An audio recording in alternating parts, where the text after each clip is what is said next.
ભગવાન શ્રી કૃષ્ણને ખ્યાલ આવી જાય છે કે આળ એટલે રીછના પગલાં જોઈએ ને એ પગલાંની પાછળ પાછળ પોતાના સૈનિકોની પાછળ સાથે તે ચાલવા નીકળે છે. જાતા જાતા એ પગલાં જંગલોમાંથી પસાર થતા થતા થતા એક ગુફા પાસે પહોંચે છે અને ગુફા પાસે જ્યારે પહોંચે છે ત્યારે ગુફાની અંદર થોડાક સૈનિકો સાથે અંદર પ્રવેશ કરે છે. પરંતુ ગુફા તો ઘર ને ઘોર ઘોર અંધારા સાથે ખૂબ જ ઊંડી જાતી હોય એવું દેખાય છે.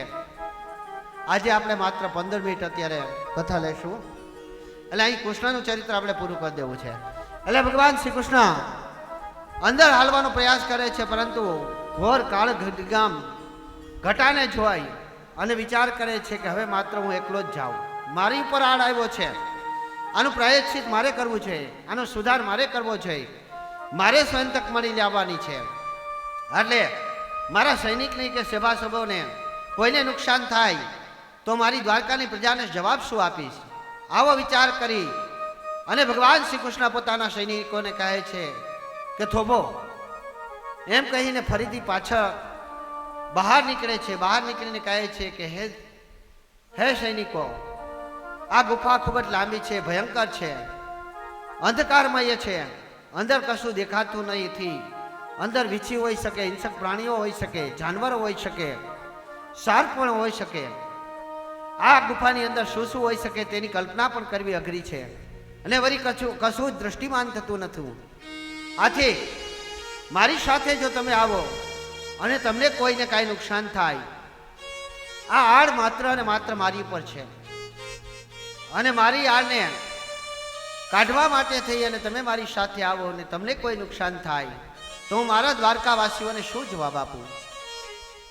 આવો વિચાર ભગવાન શ્રી કૃષ્ણ સર્વ સૈનિકોને કહે છે કે તમે અહીંયા મારી રાહ જુઓ. અને મારી રાહ કેટલો સમય જોવાની? તો કઈ તમારે અહીંયા 12 દિવસ સુધી મારી રાહ જોવાની છે. જો 12 દિવસ સુધી હું પાછો ન ફરું તો તમે પાછા ફરી જાજો. ભગવાન શ્રી કૃષ્ણ અંદર જાય છે અને અંદર જાય છે તો અંદર એક રીછનું બચ્ચું નાનું નાનું આવા બાળકો જે રમે છે એવા બાળકો રમતા હોય છે. ઘણો ખુલ્લું મેદાન મળે છે. આ ખુલ્લા મેદાનની અંદર એ રમે છે કેવેથી? તો કે આ સ્યવંતિક મણીનો દડો બનાવીને રમતા હોય છે, એકબીજાના હાથમાં આપતા હોય છે. આ જોઈને ભગવાન શ્રી કૃષ્ણ આશ્ચર્ય પામી જાય છે. આ બાજુ 12 દિવસ વયા ગયા છે. 13 દિવસ સુધી સૈનિકો વાટ જોઈ છે, પરંતુ ભગવાનને આવવાના કોઈ પણ સમાચાર આવતા નથી. ત્યારે આ સૈનિકો ફરીથી દ્વારકામાં આવે છે અને વસુદેવને કહે છે કે આ બનાવ બન્યો. ત્યારે દેવકી અને વસુદેવ કલ્પાત કરવા માંડે છે, રડવા માંડે છે કે અમારો શ્રી કૃષ્ણ આ મણીની શોધવા ગયો, અત્યારે મહામારી આવી ગઈ છે અમારી ઉપર અને આ મહામારીમાંથી કોણ બચાવી શકે? રુદન કલ્પાતું જોઈ અને સર્વ દ્વારકાવાસીઓ પણ રુદન કરવા લાગે છે, ભેગા થઈ જાય છે, કૃષ્ણની માયાને યાદ કરે છે, કૃષ્ણની વાતોને યાદ કરે છે, કૃષ્ણ શું શું કરતા એ યાદ કરવા માંડે છે. જાણે કે એનાથી વિદાય લઈ લીધો હોય, જેમ કોઈ મૃત્યુ થઈ ગયા પછી એની પાછળ કોઈ બેસવા આવે અને જે ચર્ચાઓ કરે છે એવી રીતે આ દ્વારકાવાસીઓ ચર્ચા કરવા લાગે છે કે 12 દિવસથી 13 દિવસથી એ અંધકારમય ગુફામાં કે જ્યાં કશું જ દ્રષ્ટિમાન થતું નથી, જ્યાંથી સૈનિકો પાછા વળી ગયા, ત્યાં કૃષ્ણ અંદર પ્રવેશ કર્યો અને હવે કૃષ્ણ જીવિત હશે? આવા સવાલો અને વાતો કરતા કરતા, આવી ચર્ચા કરતા કરતા વસુદેવ અને દેવકીની સામે કહે છે. ત્યારે રુદન ફાટ હૃદય રડતું હોય એમ દેવકી રડવા મળે છે અને મહાન રડતી કલ્પાત કરતી એવી દેવકીને જોઈ અને વસુદેવ પણ રડવા મળે છે. આ સમયે મા જગદંબાની અસીમ કૃપાથી કરી અને નારદજી અહીંયા આવે છે અને નારદજી કહે છે કે હે વસુદેવ, તમે શા માટે આવો કલ્પાત કરો છો, શા માટે નિવેદન કરો છો? ત્યારે વસુદેવ સર્વત્ર કથા કહે છે અને કહે છે કે હે નારદજી, મારો પુત્ર કૃષ્ણ આ સ્યવંતિક મણીને શોધવા માટે ગયો. આ સત્રાજીતે આળ નાખ્યો કે તેણે મણી ચોરી લીધો છે. આળથી બચવા માટે થાય અને તે એક ગુફામાં ગયો છે અને ગુફામાં 13 દિવસ થઈ ગયા છતાં પણ પાછો આવ્યો નથી. અમારું કૃષ્ણની શું હશે? જ્યાં અંધકારની અંદર શું છે જ ખબર નથી. ત્યાં ઋષિ હશે, સર્પો હશે, ભયંકર હિંસકો પ્રાણી હશે. કોઈ એને કરડી લીધું હશે કે શું? કોઈ હિંસક પ્રાણીએ તેની ઉપર હુમલો કરી લીધો હશે કે શું? આવી વાત કલ્પીને જ અમારું હૃદય રડી પડે છે. ત્યારે નારદજી હસવા માંડે છે અને કહેવા લાગે છે કે હે વસુદેવ, તમે શા માટે કલ્પાત કરો છો? આવી મહામારીમાંથી તો તમને મહામાયા ઉગારી શકે. તમે આ કલ્પાત છોડી દો અને મહામાયાને ભજો, મહામાયાને યાદ કરો. મહામાયા? કોણ મહામાયા? અરે ભૂલી ગયા મહામાયાને? એ જગદંબાને, એ અંબિકાને, એ ભુવનેશ્વરીને, એ પરમેશ્વરીને કે જેણે તમારા દીકરાને રક્ષણ કર્યું હતું. ગર્ભની અંદર જ નહીં પરંતુ જન્મ્યા પછી પણ જેને રક્ષણ કર્યું હતું. એક જોગમાયા જગદંબિકા અંબિકાની આરાધ્ય કરો. ત્યારે વસુદેવને યાદ આવે છે કે ઓહો હો, જ્યારે આ દેવકીનો 8મો ગર્ભ હતો અને માં જગદંબિકાએ પોતે સાક્ષાત વસુદેવને આવીને કીધું હતું કે હે વસુદેવ, મેં વિષ્ણુને આદેશ આપી દીધો છે કે દેવકીના કોખેથી જન્મ લાય અને જન્મ લીધાની સાથે જ તું એક ટોપલામાં લાય અને નંદ બાવાને ત્યાં ગોકુલમાં એને મૂકી આવજે અને ત્યાંથી હું તને પોતે દાસી સ્વરૂપે હું ઊભી હશે ને હું એક કન્યાને આપીશ. એ કન્યાને તો લાય અને મથુરામાં આવજે. વસુદેવને યાદ આવે છે કે દેવકી યાદ કરો, જગદંબાએ સાક્ષાત આપણને દક્ષિણ આપી અને કૃષ્ણને બચાવવા માટે કહ્યું હતું. નહીં તો પાપી કંસ તેદી જઈને મારી નાખે આપણા કૃષ્ણને. યાદ કરો કે શું થયું હતું. દેવકીને યાદ આવે છે. ઓહો હો, યોગ માયા નવ દુર્ગાના સાક્ષાત દર્શન કરે છે કે હે ભગવતી, મારા પુત્રને તે તેદી પણ બચાવ્યો હતો, આજ પણ બચાવ. આવો વિચાર કરી અને નારદજીને કહે છે કે હે માં, હે નારદજી, તો હવે જ તમે કહો કે અમારે શું કરવું જોઈએ? તો કે ત્યારે શું કર્યું તું ભગવતીને બચવા માટે? આ મહામાયી અશુદ્ધિને દુષ્ટ દૂર કરવા માટે, શુદ્ધિ ફળને પ્રાપ્ત કરવા માટે, તમારા સારા વિચારોને સફળ બનાવવા માટે, તમારો કૃષ્ણ બચી જાય એટલા માટે, આ કંસ તમારી પર કોઈ વાર ના કરી શકે એટલા માટે, આ પાપીઓથી તમારા દીકરાને બચાવવા માટે તમે તેદી શું કર્યું હતું એ યાદ કરો. જ્યારે દેવકી યાદ કરે છે કે મા જગદંબિકાની અમે આરાધના કરી હતી અને ભગવતીની ગુણગાન ગાયા હતા, ભગવતીના ગીત ગાયા હતા અને દેવી ભાગવતનું પારાયણ કર્યું હતું જે તમે આજે કરો છો. દેવી ભાગવતનું પારાયણ કર્યું હતું અને ભાગવતનું પારાયણ કોણે કર્યું હતું? તો કે ગર્ગાચાર્યએ કર્યું હતું. મારા યજમાનનું કલ્યાણ થાય એવું વિચારી અને ગર્ગાચાર્ય, કારણ કે વાસુદેવ અને દેવકી તો જેલમાં હતા. જ્યારે દેવી એને કહે છે કે મારી શક્તિથી કરી તમારો પુત્ર જીવિત રહેશે, ત્યારે કીધું કે મા જગદંબા, અમે તારું આરાધ્ય કરશું, પણ આરાધ્ય કઈ રીતે કરી શકીએ? અમે તો કેદખાનામાં પૂરેલા છીએ, અમે તો કોટરગાર્ડની અંદર છે, જેલ ભોગવી રહ્યા છીએ. ત્યારે વસુદેવને સૂજે છે કે આપણા કુળ ગુરુ, આપણા કુળ ગોર, આપણા ગોર બાપાને બોલાવીએ. અને ગોર બાપા કોણ હતા? તો ગર્ગાચાર્ય હતા. ગર્ગાચાર્યને બોલાવવામાં આવે છે. ગર્ગાચાર્યને વસુદેવ અને દેવકી પ્રણામ કરી નમસ્કાર કરીને કહે છે સાક્ષાત જગદંબિકાનો આદેશ થઈ ગયો છે કે ભગવતી જોગમાયા રૂપે માં વિદ્યાવાસીની, વિદ્યાચલ નિવાસીની, વિદ્યાવાસીની તરીકે આવશે. પરંતુ એ પહેલા અમારી ઈચ્છા એવી છે કે માં અંબિકા એમનમનું ફળ નથી જતું અને યજ્ઞ ન કલ્પંતામહ, મારે મફતનું નથી જતું, મને મારા યજ્ઞથી મળે, મારા કર્મથી મળે. મને જ્યાં ત્યાંથી ગમે તે પૈસા છૂટા પીડાવીને મળી જાય એવું નથી જતું, મને કોઈ કરોડપતિ બનાવી દે એવું નથી જતું. એમ મનુષ્ય જેમ માગે છે એમ દેવકી કહે છે કે મારે મફતનું નથી જતું, અંબિકાને પ્રસન્ન કરવી છે, જોગમાયા રાજી થવી જોઈએ અને મારા દીકરાને સાવચેત રીતે શાંતિપૂર્વક આ પૃથ્વી ઉપર રાખવો જોઈએ. એટલા માટે થાય ને હે કુલગુરુ, હે કુલ પુરોહિત, તમે જાઓ ને અંબિકાનું આરાધના કરો. અને કુલગુર પોતાના યજમાન માટે કેવું કરે છે, બ્રાહ્મણો તમારા માટે શું કરે છે, તમને ખ્યાલ છે? આ દેવકી અને વસુદેવ માટે થાય અને ગર્ગાચાર્ય પહાડ ઉપર જાય છે, પદ્માસન વારે છે અને જોગમાયાને ભજવા મળે છે. કેવી ભજે છે જોગમાયાને? અંબાયંબાબો અંબાયંબાબો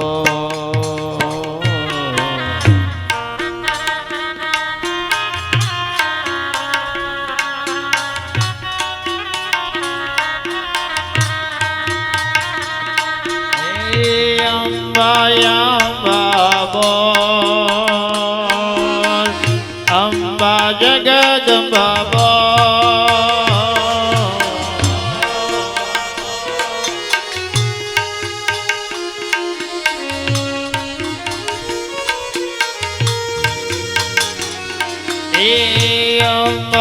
અંબાયંબાબો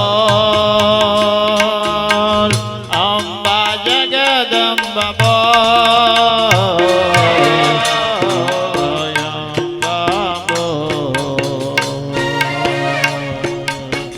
અંબા જગદંબાબો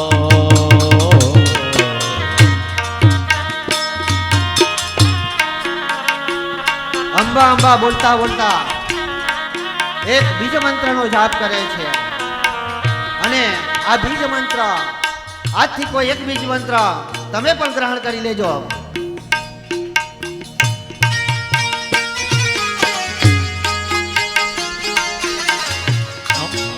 અંબાયંબાબો અંબા જગદંબાબો અંબાયંબાબો અંબા જગદંબાબો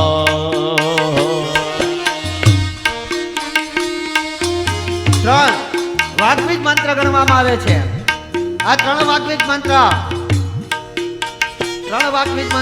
માંથી કોઈ એક મંત્રનો જાપ રોજ માટે કરજો. પેલો ઓમ રીમ રીમ રીમ રીમ રીમ રીમ રીમ રીમ રીમ ઓમ રીમ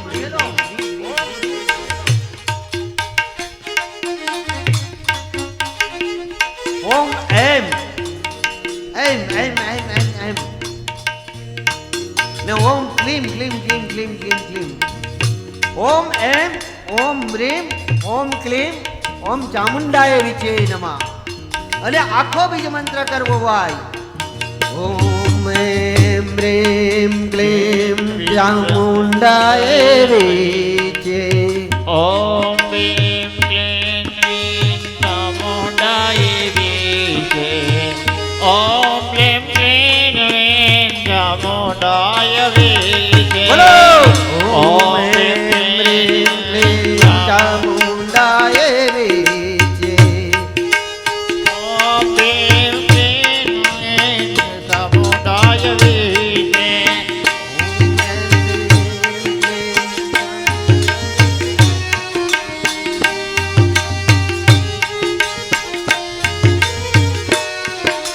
ઓમ ભીમ ક્લીમ ક્લીમ ચામુંડાય વિચે ઓમ ભીમ ક્લીમ ક્લીમ ચામુંડાય વિચે ઓમ ભીમ ક્લીમ ક્લીમ ચામુંડાય વિચે ઓમ ભીમ ક્લીમ ક્લીમ ચામુંડાય વિચે. આ ત્રણ મહા વાગ્વિજ મંત્ર ઓમ એમ એમ એમ એમ એટલે માં સરસ્વતીની કૃપા થાય છે. રીમ એટલે માં લક્ષ્મીની કૃપા થાય છે. ક્લીમ એટલે શક્તિની પ્રાપ્તિ થાય છે. ઓમ એમ રીમ ક્લીમ ચામુંડાય વિચે ઓમ એમ ક્લીમ ક્લીમ ચામુંડાય વિચે ઓમ એમ ક્લીમ ક્લીમ ચામુંડાય વિચે ઓમ ક્લીમ ક્લીમ ક્લીમ ચામુંડાય વિચે ઓમ ક્લીમ ક્લીમ ક્લીમ ચામુંડાય વિચે ઓમ ક્લીમ ક્લીમ ક્લીમ ચામુંડાય વિચે ઓમ ક્લીમ ક્લીમ ક્લીમ ચામુંડાય વિચે. જેના બાળકો ભણવામાં નબળા હોય, જેને આ સરસ્વતીની કૃપા પ્રાપ્ત કરવી હોય, જેને વિદ્યાભ્યાસને પ્રાપ્ત કરવો હોય, જેને જ્ઞાનને પ્રાપ્ત કરવું હોય, તેણે ઓમ એમ એમ એમ એમ નો જાપ કરવો જોઈએ. ઓમ એમ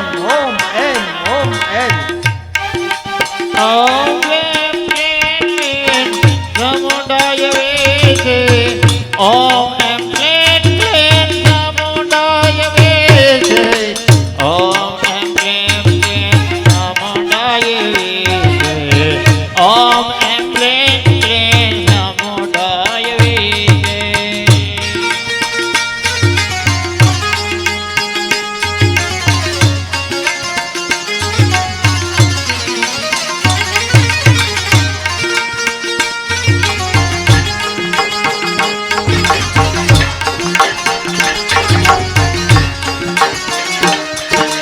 ઓમ ક્લેમ ક્લેમ ક્લેમ ચામુંડાય વિશે ઓમ ક્લેમ ક્લેમ ક્લેમ ચામુંડાય વિશે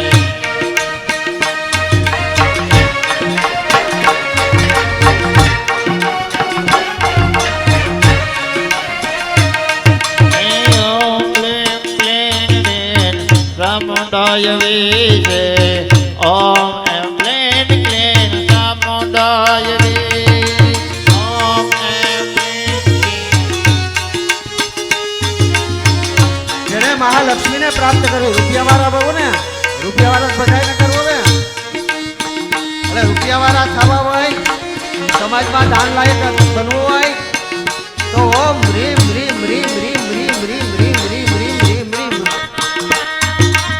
ઓમ ક્લેમ ક્લેમ ક્લેમ ચામુંડાય વિશે ઓમ ક્લેમ ક્લેમ ક્લેમ ચામુંડાય વિશે ઓમ ક્લેમ ક્લેમ ક્લેમ ચામુંડાય વિશે ઓમ ક્લેમ ક્લેમ ક્લેમ ચામુંડાય અને જેણે શક્તિશાળી બનવું હોય તાકાતવર બનવું હોય ક્યારેય પેરેલિસિસ જેવા હુમલા ન આવે ત્રણ વસ્તુ માગતી રહેવી હંમેશા આપણે આજે કથાનો અહીં વિરામ આપી દઈશું આ શબ્દ સમજાવીને